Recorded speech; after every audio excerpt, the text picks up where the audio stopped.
Hallelujah. യേശുവേ സ്തോത്രം, യേശുവേ നന്ദി.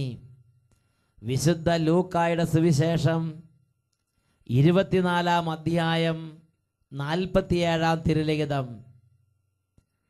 പാപമോചനത്തിനുള്ള അനുതാപം അവൻ്റെ നാമത്തിൽ ജെറുസലേമിൽ ആരംഭിച്ച് എല്ലാ ജനതകളോടും പ്രഘോഷിക്കപ്പെടേണ്ടിയിരിക്കുന്നു എന്നരുളി ചെയ്ത രക്ഷിതാവായ യേശു ക്രിസ്തുവിൻ്റെ പവിത്ര നാമത്തിൽ നിങ്ങൾക്കേവർക്കും കൃപയും സമാധാനവും. Praise the Lord. ഇന്ന് നാം ചിന്തിക്കുന്നത് കർത്താവിൻ്റെ വഴികൾ അറിയുക എന്നതിനെക്കുറിച്ചാണ്. യേശയ്യായുടെ പുസ്തകത്തിൽ 2-ാം അധ്യായത്തിൽ 3-ാം തിരുലിഖിതം.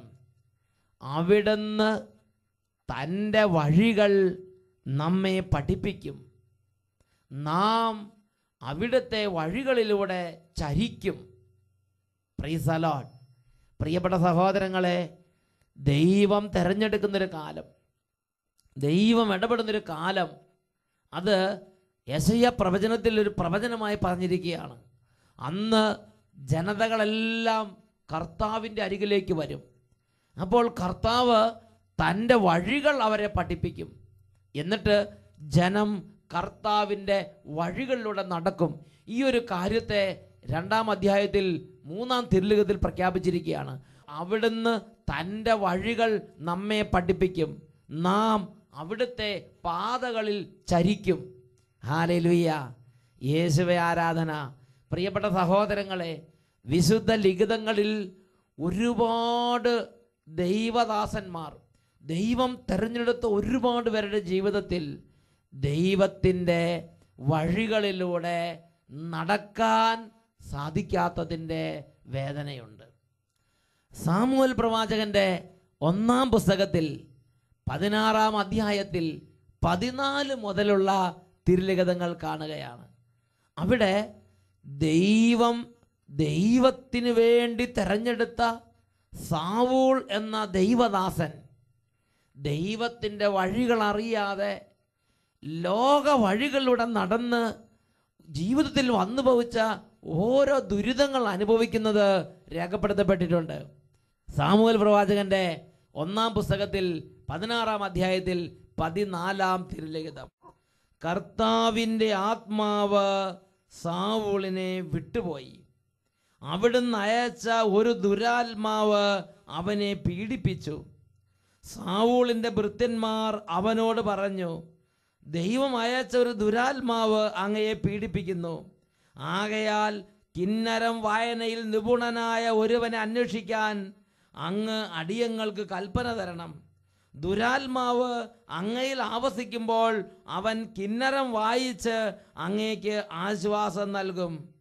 കിന്നര വായനയിൽ നിപുണനായ ഒരാളെ തേടിപ്പിടിക്കാൻ സാവൂൾ ഭൃത്യന്മാരോട് കൽപ്പിച്ചു.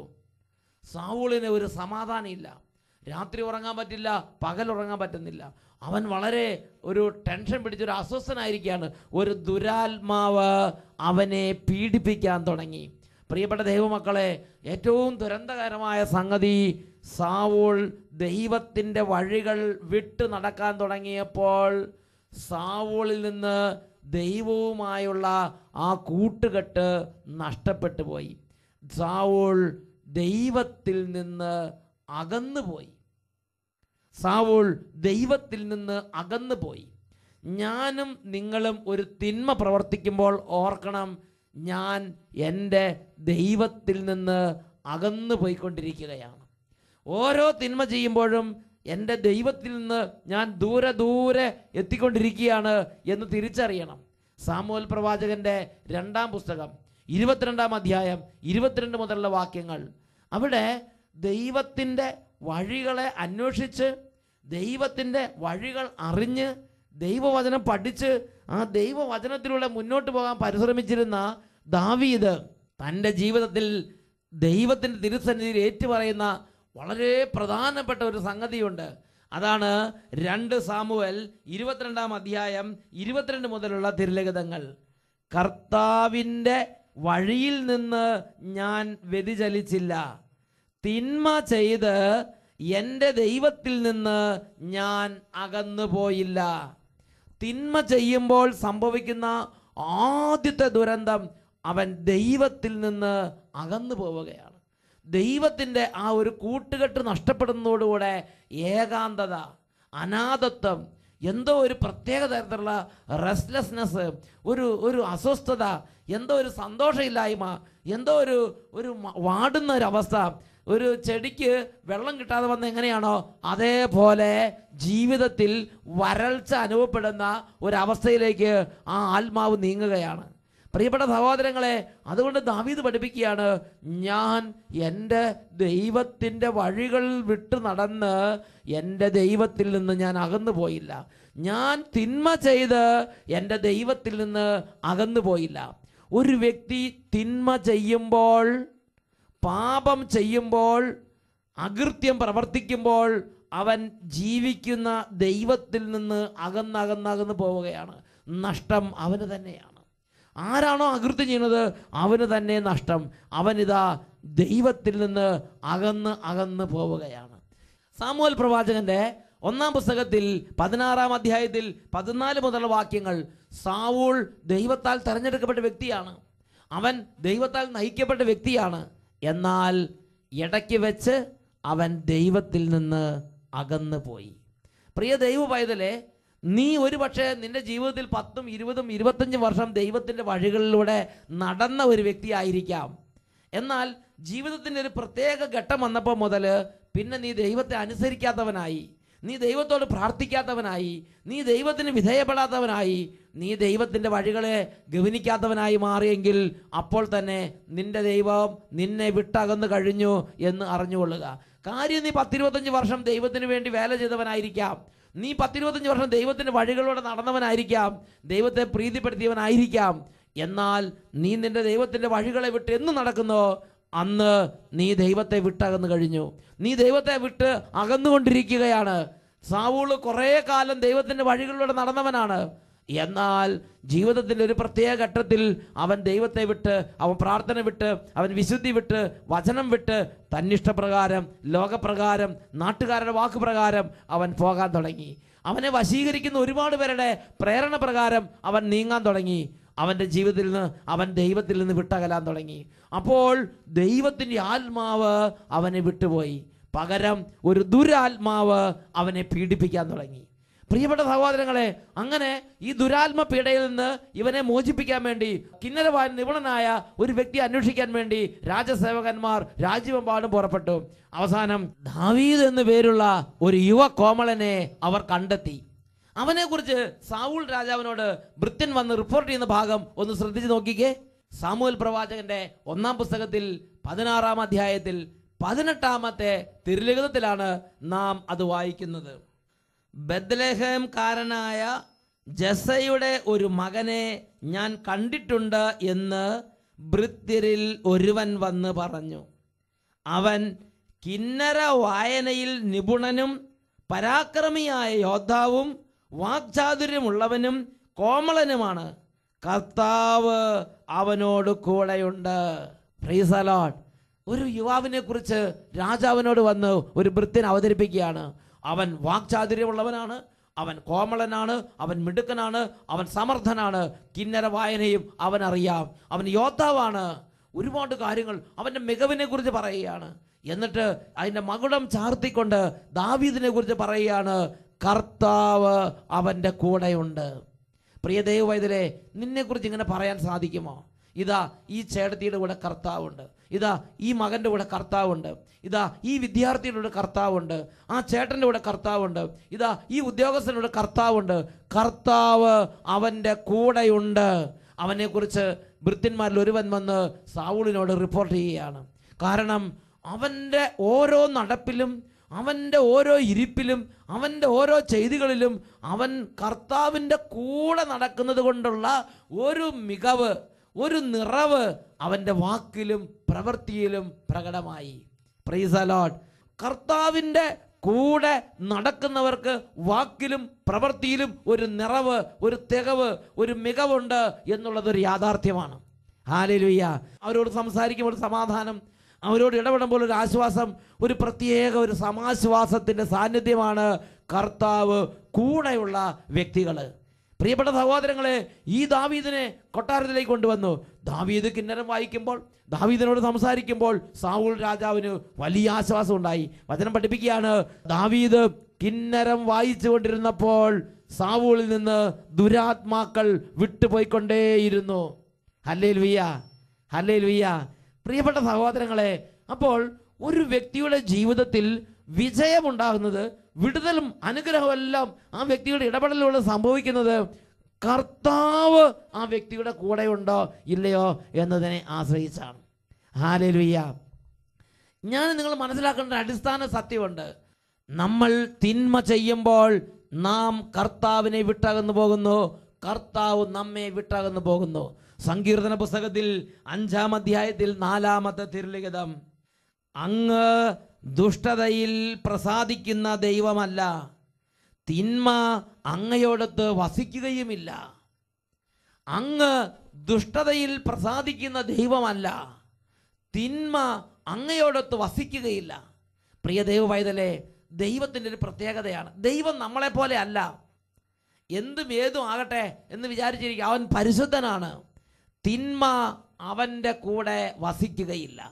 അങ്ങനെയെങ്കിൽ ഞാനും നിങ്ങളും തിന്മ കൊണ്ട് നിറഞ്ഞാൽ ദൈവത്തിൻ്റെ പരിശുദ്ധിയുടെ മുമ്പിൽ ചെല്ലുമ്പോൾ ദൈവത്തിൽ നമ്മൾ അകന്നു പോവുകയാണ്. തിന്മ അവൻ്റെ കൂടെ വസിക്കുകയില്ല. തിന്മ ചെയ്തിരിക്കുന്നവർക്കും അവൻ്റെ കൂടെ വസിക്കാൻ കഴിയുകയില്ല. തിന്മ പ്രവർത്തിക്കുന്നവനാണെങ്കിൽ, ഏത് സ്ഥാനത്തിരിക്കുന്ന വ്യക്തിയാകട്ടെ, ഏത് ശുശ്രൂഷ ചെയ്യുന്ന വ്യക്തിയാകട്ടെ, നീ തിന്മ പ്രവർത്തിക്കാൻ തുടങ്ങിയാൽ കർത്താവിൻ്റെ കൂടെ താമസിക്കാൻ നിനക്ക് കഴിയുകയില്ല. കർത്താവ് നിന്റെ കൂടെയും താമസിക്കുകയില്ല. ഇത് 101-ാം സങ്കീർത്തനത്തിൽ വെളിപ്പെടുത്തപ്പെട്ടിട്ടുണ്ട്. 101-ാം സങ്കീർത്തനത്തിൽ 6-ഉം 7-ഉം തിരുലിഖിതങ്ങൾ, ദേശത്തുള്ള വിശ്വസ്തരെ ഞാൻ പ്രീതിയോടെ വീക്ഷിക്കും, അവർ എന്നോടൊത്ത് താമസിക്കും. നിഷ്കളങ്ക മാർഗത്തിൽ ചരിക്കുന്നവൻ എൻ്റെ സേവകനായിരിക്കും. വഞ്ചന ചെയ്യുന്ന ഒരുവനും എൻ്റെ ഭവനത്തിൽ വസിക്കുകയില്ല.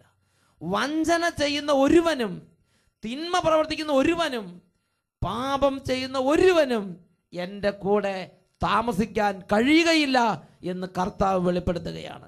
വഞ്ചന ചെയ്യുന്ന ഒരുവനും എന്നോടൊത്ത് വസിക്കുകയില്ല. നുണ പറയുന്ന ഒരുവനും എൻ്റെ സന്നിധിയിൽ തുടരാനാവുകയുമില്ല. പ്രിയപ്പെട്ട സഹോദരങ്ങൾ, നോക്കുക, നമ്മുടെ ഒരു തിന്മ എത്രയോ നാശമാണ് നമുക്ക് വരുത്തി വെക്കുന്നത്. നമ്മുടെ ദൈവത്തിൻ്റെ കൂടെ നമുക്ക് താമസിക്കും. കർത്താവ് നമ്മുടെ കൂടെയും നാം കർത്താവിൻ്റെ കൂടെയും അങ്ങനെ ദൈവത്തോടൊരു നല്ല കൂട്ടുകെട്ട് ജീവിക്കുമ്പോൾ, നമ്മൾ തിന്മ ചെയ്യുമ്പോൾ ഇതാ നാം ദൈവത്തിൽ നിന്ന് അകന്നു പോവുകയാണ്. നാം ഒറ്റപ്പെടുകയാണ്. ഏകാന്തത നമ്മളെ ഗ്രസിക്കുകയാണ്. അനാഥത്വം നമ്മളെ പിടികൂടുകയാണ്. മനസ്സിലൊരു വലിയ ഒരു ഭയം, ഒരു ടെൻഷൻ, ഒരു ആകുലത, ഭാരം, അന്ധകാരം, പീഡകൾ, ഇതെല്ലാം നമ്മളെ ഗ്രസിക്കുകയാണ്. കയ്പ് നിറഞ്ഞ് ജീവിതത്തിലും സ്വഭാവത്തിലും ഒരു മൃഗത്തെ പോലെയായി മാറുന്ന ഒരു പ്രത്യേക അധപതനത്തിൻ്റെ രീതികൾ ജീവിതത്തിലേക്ക് കയറി വരാൻ തുടങ്ങുകയാണ്. പ്രിയ ദൈവപൈതലേ, ഇന്നൊരു പക്ഷേ നീ മൃഗത്തെ പോലെ ആയിരിക്കുന്നെങ്കിൽ, നിന്റെ സ്വഭാവത്തിൽ നിന്റെ രീതിയിൽ ഒരുപക്ഷെ നീ ഇന്ന് മൃഗത്തെ പോലെ ആയിരിക്കുന്നെങ്കിൽ, അതിന് മുമ്പ് നീ നിന്റെ ദൈവത്തെ വിട്ടകുന്നതിൻ്റെ, തിന്മ ചെയ്ത് ദൈവത്തിൽ നിന്ന് അകന്നു പോയതിൻ്റെ ഒരു ചരിത്രമുണ്ടോ എന്ന് നീ ഒന്ന് പരിശോധിച്ച് നോക്കണം. ദൈവം നിന്നെ തിരിച്ചു വിളിക്കുകയാണ്. ഹല്ലേലൂയ. എന്തായാലും ഒരു കാര്യം ഉറപ്പാണ്, പാപം ചെയ്തിട്ട്, തിന്മ ചെയ്തിട്ട് വീണ്ടും ഞാൻ ദൈവത്തിൻ്റെ കൂടെ എന്ന് പറഞ്ഞ്, കർത്താവിൻ്റെ കൂടെ എന്ന് പറഞ്ഞ്, കർത്താവ് എൻ്റെ കൂടെ എന്ന് പറഞ്ഞ് നടക്കാൻ നമുക്ക് കഴിയുകയില്ല. ഹല്ലേലൂയ. വചനം വളരെ വ്യക്തമായി പഠിപ്പിക്കുന്ന ഒരു സംഗതിയുണ്ട്. നീ തിന്മ ചെയ്തതിൻ്റെ കർത്താവിന് വിട്ടാകുന്നിട്ടും ഇതൊന്നും സാരയില്ല എന്ന് പറഞ്ഞ്, ഇതൊക്കെ കുഴപ്പമൊന്നുമില്ലെന്ന് പറഞ്ഞ് നീ നിന്നെ തന്നെ ന്യായീകരിച്ച് നടക്കുകയാണെങ്കിൽ, സങ്കീർത്തന പുസ്തകത്തിൽ 39-ാം അധ്യായത്തിൽ 11-ാം തിരുലിഖിതം ഒരു മുന്നറിയിപ്പ് തരുന്നുണ്ട്. പാപം നിമിത്തം മനുഷ്യനെ അങ്ങ് ശിക്ഷിക്കുമ്പോൾ അവന് പ്രിയങ്കരമായതിനെല്ലാം അവിടുന്ന് കീടത്തെ പോലെ നശിപ്പിക്കുന്നു. പാപം നിമിത്തം മനുഷ്യനെ അവിടുന്ന് ശിക്ഷിക്കുമ്പോൾ അവന് പ്രിയങ്കരമായതിനെല്ലാം കീടത്തെ എന്ന പോലെ അവിടുന്ന് തകർത്ത് കളയുന്നു. അതിനൊരു ഉദാഹരണം ബൈബിളിൽ നമുക്ക് കാണാൻ സാധിക്കും. ദിനവൃത്താന്തത്തിന്റെ പുസ്തകത്തിൽ 2 ദിനവൃത്താന്തം 25-ാം അധ്യായം 1 തൊട്ട് ആ അധ്യായം മുഴുവനും ഒരു ദൈവ പൈതലിൻ്റെ ചരിത്രം വിവരിക്കുകയാണ്. അമസ്യ എന്ന രാജാവ്, അദ്ദേഹത്തിൻ്റെ ഭരണകാലഘട്ട തുടക്കത്തിൽ അദ്ദേഹം ദൈവത്തോട് ചേർന്ന് നടന്നൊരു വ്യക്തിയാണ്. ദൈവ വഴികളെ അന്വേഷിച്ചൊരു വ്യക്തിയാണ്. 2 ദിനവൃത്താന്തം 25-ാം അധ്യായം 1-2 തിരുലിഖിതങ്ങൾ. രാജാവാകുമ്പോൾ അമസ്യായിക്ക് 25 വയസ്സ് പ്രായം. അവൻ ജെറുസലേമിൽ 29 വർഷം ഭരിച്ച് അവൻ കർത്താവിൻ്റെ മുമ്പിൽ നീതി പ്രവർത്തിച്ചു, പക്ഷേ പൂർണ്ണ ഹൃദയത്തോടെ ആയിരുന്നില്ല. ഹല്ലേലൂയ. അവൻ ദൈവത്തിൻ്റെ വഴികളിലൂടെ ഒരുപാട് നടക്കാൻ ഉത്സാഹിച്ചു, എന്നാൽ അവൻ പൂർണ്ണ ഹൃദയത്തോടെ കർത്താവിൻ്റെ വഴികളിൽ നടക്കുന്നതിൽ അവൻ ഉത്സാഹം വെച്ചില്ല. എങ്കിലും അവൻ ഒട്ടുമിക്ക സമയവും ദൈവത്തിൻ്റെ വഴികളിലൂടെ നടക്കുന്നതിനെക്കുറിച്ച് ചിന്തിച്ചിരുന്നു, അന്വേഷിച്ചിരുന്നു. ഓരോ കാര്യങ്ങൾ സംഭവിക്കുമ്പോൾ അവൻ പ്രവാചകനോട് ചോദിക്കും. അങ്ങനെ അവൻ കാര്യങ്ങൾ ക്രമീകരിച്ചു. ഒരു ദിവസം ഒരു യുദ്ധത്തിന് പോകേണ്ട സമയം വന്നു. യുദ്ധത്തിന് പോകേണ്ട സമയം വന്നപ്പോൾ പ്രവാചകനോട് ചോദിച്ചു, പ്രവാചകൻ എന്തു ചെയ്യണം? പ്രവാചകൻ പറഞ്ഞു, നീ പോവുക, ദൈവം നിനക്ക് ആ യുദ്ധത്തിൽ വിജയം തരും. പ്രവാചകൻ പറഞ്ഞതുപോലെ അവൻ കാര്യങ്ങളെല്ലാം ക്രമീകരിച്ചു. എന്നാൽ യുദ്ധം കഴിഞ്ഞ് മടങ്ങി വിജയ ശ്രീലാളിതനായി അവൻ മടങ്ങി വരുമ്പോൾ ഇതാ ആ ദേശത്ത് കണ്ട അവൻ ഇഷ്ടപ്പെട്ട ചില ആർട്ട് വർക്കുകൾ, ചില കരകൗശല വസ്തുക്കൾ പോലെയുള്ള ചില കൗതുക വസ്തുക്കൾ, ചില കലാരൂപങ്ങൾ അവൻ എടുത്തുകൊണ്ട് പോരുകയാണ്. ചില ബിംബങ്ങൾ അവൻ എടുത്തുകൊണ്ട് പോരുകയാണ്. ചില ദേവവിഗ്രഹങ്ങൾ അവൻ എടുത്തുകൊണ്ട് പോരുകയാണ്. ഇത് നമ്മൾ കാണുന്നത് 25-ാം അധ്യായത്തിൽ 14-ാം തിരുലിഖിതം. ഏദോമ്യരെ തോൽപ്പിച്ച് മടങ്ങുമ്പോൾ അമസ്യ സെയീർ നിവാസികളുടെ ദേവവിഗ്രഹങ്ങളും കൂടെ കൊണ്ടുവന്നു. അവയെ സ്വന്തം ദേവന്മാരായി പ്രതിഷ്ഠിച്ച് ആരാധിക്കുകയും കാഴ്ചയർപ്പിക്കുകയും ചെയ്തു. കർത്താവ് അമസ്യായോട് കോപിച്ച് ഒരു പ്രവാചകനെ അയച്ചു. അവൻ ചോദിച്ചു, സ്വന്തം ജനത്തെ നിന്റെ കയ്യിൽ നിന്ന് രക്ഷിക്കാതിരു നീ ദേവന്മാരെ നീ ആശ്രയിക്കുന്ന എന്തിന്? അപ്പോൾ അമസ്യ അവനോട് പറഞ്ഞു, രാജാവിൻ്റെ ഉപദേഷ്ടാവായി നിന്നെ നിയമിച്ചിട്ടുണ്ടോ? നിർത്തു, അല്ലെങ്കിൽ നിനക്ക് ജീവൻ നഷ്ടപ്പെടും. പ്രവാചകൻ ഇത്രയും കൂടി പറഞ്ഞു നിർത്തി, നീ പ്രകാരം പ്രവർത്തിക്കുകയും എൻ്റെ ഉപദേശം ചെവിക്കൊള്ളാതിരിക്കുകയും ചെയ്തതിനാൽ ദൈവം നിന്നെ നശിപ്പിക്കാൻ നിശ്ചയിച്ചിരിക്കുന്നു എന്ന് ഞാൻ നിന്നെ അറിയിക്കുന്നു. നോക്കുക, അമസ്യായുടെ ജീവിതത്തിൽ അമസ്യ പാടുള്ളത് പോലെ ഒരു ഒട്ടുമുക്കാൽ സമയവും ദൈവത്തിൻ്റെ വഴികളിലൂടെ നടക്കാൻ നോക്കി. അവൻ യുദ്ധത്തിന് പോയപ്പോൾ പ്രവാചകനെ വിളിച്ച് ദൈവത്തിന് ഹിതം ആരാഞ്ഞു. യുദ്ധത്തിന് പോകണമോ വേണ്ടയോ? പോകുകയാണെങ്കിൽ ആരെയൊക്കെ യുദ്ധത്തിന് കൊണ്ടുപോകണം അതൊക്കെ അനുസരിച്ച് അവൻ ചെയ്തു. എന്നാൽ യുദ്ധം ജയിച്ച് മടങ്ങി വരുമ്പോൾ അവന് തോന്നി, ഈ ദേവവിഗ്രഹത്തെ എടുത്തുകൊണ്ട് വരണം, ഇതിനെൻ്റെ കൊട്ടാരത്ത് കൊണ്ട് വെക്കണം, ഇതിനെനിക്ക് പൂജിക്കണം. അവൻ ഈ ദേവനെ ആരാധിക്കാനായി എടുത്തുകൊണ്ട് പോകുന്നു. ആ സമയത്ത് പ്രവാചകൻ വീണ്ടും പറഞ്ഞു, നോ, അത് പാടില്ല. പക്ഷേ അവനത് ഉപേക്ഷിക്കാൻ തയ്യാറില്ല. പ്രിയപ്പെട്ട സഹോദരൻ, എന്താ സംഭവിച്ചത്? ദൈവത്തിൻ്റെ ഒരു പ്രത്യേക ഇടപെടലുണ്ടായി. അവൻ്റെ ദേവവിഗ്രഹങ്ങൾ മാത്രമല്ല, അവൻ്റെ ജീവൻ പോലും നശിക്കാൻ തക്കവണ്ണം അവൻ്റെ രാജ്യത്ത് അവനെതിരെ തകർച്ച ഉയരുകയാണ്. അതാണ് വചനം പഠിപ്പിക്കുന്നത്. സങ്കീർത്തനം 39:11. കർത്താവ് പാപനിമിത്തം ഒരുവനെ ശിക്ഷിക്കാൻ തുടങ്ങുമ്പോൾ അവന് പ്രിയങ്കരമായതിനെല്ലാം കീടത്തെ എന്ന പോലെ അവിടുന്ന് തകർത്ത് കളയുന്നു. പ്രിയപ്പെട്ട സഹോദരങ്ങളെ, 2 ദിനവൃത്താന്തം 25-ാം അധ്യായത്തിൽ 27-ാം തിരുലിഖിതം. അമസ്യ അവൻ്റെ ആ സോഫ്റ്റ് കോർണർ, അവൻ്റെ ആ ഒരു ഇൻട്രസ്റ്റ് ഉള്ള താല്പര്യമുള്ള മേഖല അത് വിട്ടുകൊടുക്കാൻ തയ്യാറായില്ല. എന്താ സംഭവിച്ചത്? 2 ദിനവൃത്താന്തം 25-27 പഠിപ്പിക്കുകയാണ്. കർത്താവിൽ നിന്ന് വിട്ടകന്ന നാൾ മുതൽ അവനെതിരെ ജെറുസലേമിൽ ഗൂഢാലോചന നടന്നു. അവൻ ലാഗീഷിലേക്ക് ഒളിച്ചോടി. അവർ ആളെ വിട്ട് ലാഗീഷിൽ വെച്ച് അവനെ വധിച്ചു കളഞ്ഞു. നോക്കുക, അവനെ വിദൂര സ്ഥലത്ത് വെച്ച് അവനെ കൊന്ന് അവൻ്റെ ജീവൻ അപഹരിച്ച്. നോക്കിയേ, അവൻ്റെ വിഗ്രഹങ്ങളും അവനും അവൻ്റെ ജീവിതവും അവൻ്റെ സ്വപ്നങ്ങളും തകർന്നടിഞ്ഞ്. ഹല്ലേലൂയ. പ്രിയപ്പെട്ട ദൈവവേദനെ ഗ്രഹിക്കണം, ഞാനും നിങ്ങളൊരു തിന്മ ചെയ്യുമ്പോൾ നമ്മുടെ തന്നെ സമസ്ത മണ്ഡലത്തിനും തകർച്ചയാണത്. ഞാനും നിങ്ങളൊരു പാപം പ്രവർത്തിക്കുമ്പോൾ, ഒരു തിന്മ ചെയ്യുമ്പോൾ, ഇതാ കർത്താവിൽ നിന്ന് വിട്ടകലുന്ന സമയമാണത്. വീണ്ടും തിന്മ ചെയ്യുമ്പോൾ വീണ്ടും അകന്നു പോയിക്കൊണ്ടിരിക്കുകയാണ്. അങ്ങനെ ഓരോരോ തിന്മ ചെയ്തുകൊണ്ടിരിക്കുമ്പോൾ വീണ്ടും വീണ്ടും കർത്താവിൽ നിന്ന് അകന്നു പോയിക്കൊണ്ടിരിക്കുകയാണ്. ഇന്നൊരു പക്ഷേ നിരവധി പാപം ചെയ്ത് കർത്താവിൽ നിന്ന് ഒരുപാട് അകലെയായിരിക്കുന്ന ഒരു അന്തരീക്ഷത്തിലായിരിക്കാം നമ്മുടെ ജീവിതം. ഒരുപാട് പേര് ചിലപ്പോൾ എതിരായി നിൽക്കുന്ന അന്തരീക്ഷം ഉണ്ടായിരിക്കാം. സുഭാഷിതങ്ങൾ പുസ്തകത്തിൽ 16-ാം അധ്യായത്തിൽ 7-ാം തിരുലിഖിതം, ഒരുവന്റെ വഴികൾ കർത്താവിന് പ്രീതികരമാകുമ്പോൾ അവൻ്റെ ശത്രുക്കൾ പോലും അവനോട് ഇണങ്ങിക്കഴിയുന്നു. പ്രിയ ദൈവവൈതലേ, ഇന്നൊരു പക്ഷേ പല അസ്വസ്ഥതകളുടെയും നടുവിലൂടെ കടന്നു പോവുകയായിരിക്കാം. ഒരുപാട് തകർച്ചയുടെ നടുവിലൂടെ കടന്നു പോവുകയായിരിക്കാം. തിരിഞ്ഞു നോക്കുമ്പോൾ, ഒറ്റയ്ക്കിരുന്ന് ചിന്തിക്കുമ്പോൾ കർത്താവിൽ നിന്നും വിട്ടകലാൻ കാരണമായ ഒരുപാട് പാപങ്ങൾ പരിശുദ്ധാത്മാവ് വെളിപ്പെടുത്തി തരുന്നുണ്ടായിരിക്കാം. ഞാനും നിങ്ങൾ എന്ത് ചെയ്യണം? വചനം പഠിപ്പിക്കുകയാണ്, കർത്താവിൽ നിന്ന് വിട്ടകലാൻ കാണിച്ചതിൻ്റെ 10 ഇരട്ടി തീഷ്ണതയോടെ തിരികെ വന്ന് അവിടുത്തെ തേടുവീൻ. എല്ലാവരും ഇപ്പോൾ എഴുന്നേറ്റ് നിൽക്കട്ടെ. ചെറിയവരും വലിയവരും എഴുന്നേറ്റ് നിൽക്കുക. കുടുംബം മുഴുവൻ എഴുന്നേറ്റ് നിൽക്കുക.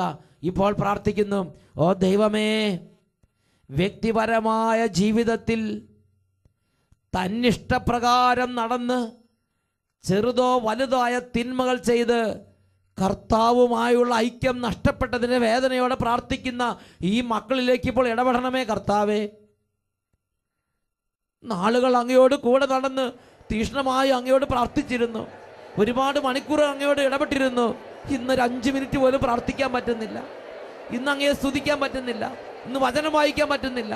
ദേവാലയ കർമ്മങ്ങളിൽ പങ്കുചേരാൻ പറ്റുന്നില്ല. ആത്മീയ കാര്യങ്ങളൊന്നും താല്പര്യം തോന്നാത്ത വിധം ഹൃദയത്തിൽ മരവിപ്പ് അനുഭവിക്കുന്ന ഓരോ മകനെയും മകളെയും ഈശോയെ സ്പർശിക്കണമേ. ഈ നിമിഷം അവിടുന്ന് അത്ഭുതകരമായി തൊടുന്ന നിമിഷങ്ങളാക്കി മാറ്റണമേ. ഒരിക്കൽ കൂടെ തിരികെ വരാൻ സാംസന് അവിടുന്ന് കൊടുത്ത അനുഗ്രഹം പോലെ കർത്താവെ, ഒരിക്കൽ കൂടി ആത്മാവിനെ തിരികെ തരണമെന്ന് പറഞ്ഞ് അനുദപിച്ച് നിലവിളിച്ചപ്പോൾ സാംസന് വീണ്ടും വീണ്ടും അവസരം കൊടുത്തല്ല കർത്താവെ. ഇന്ന് ഈ സമൂഹത്തിൽ പ്രാർത്ഥിക്കുന്ന ഈ പ്രിയ മക്കളുടെ മേൽ വീണ്ടും വീണ്ടും തിരിച്ചു വരവിന്റെ അഭിഷേകം നൽകണമേ കർത്താവേ. അനുതാപത്തിന്റെ അഭിഷേകം നൽകണമേ കർത്താവേ. Hallelujah, hallelujah. യേശുവേ ആരാധന, ആരാധന, ആരാധന.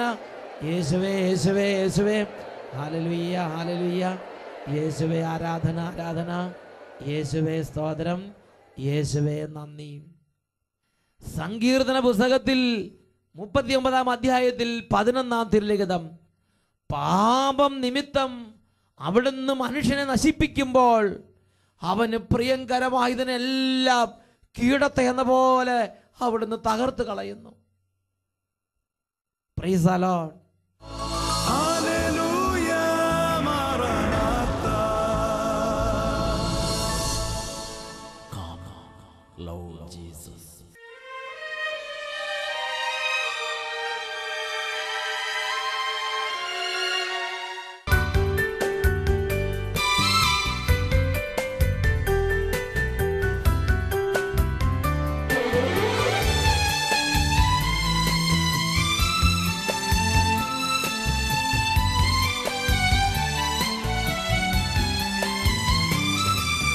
മണ്ണിൻ്റെ രൂപങ്ങൾ ഏറ്റെടുക്കാൻ വിണ്ണിലെ ഭാവങ്ങൾ വിട്ടെറിഞ്ഞ്, മണ്ണിൻ്റെ രൂപങ്ങൾ ഏറ്റെടുക്കാൻ വിണ്ണിലെ ഭാവങ്ങൾ വിട്ടെറിഞ്ഞ്, മർത്യനായി തീർന്നോരൻ പ്രിയനേശുവേ, മർത്യരാം ഞങ്ങൾ തന്നാരാധന.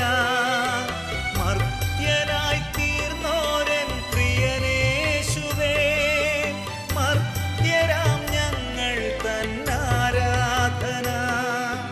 മർത്യരാം ഞങ്ങൾ തന്നാരാധന. കൈകൾ കൂപ്പാം, ഹൃദയങ്ങൾ ചേർക്കാം, ഈശോയെ ആരാധിക്കാം. നിത്യവിശുദ്ധമീ സ്നേഹത്തിൻ ഭാവമേ എന്നെന്നും ആരാധിക്കാം.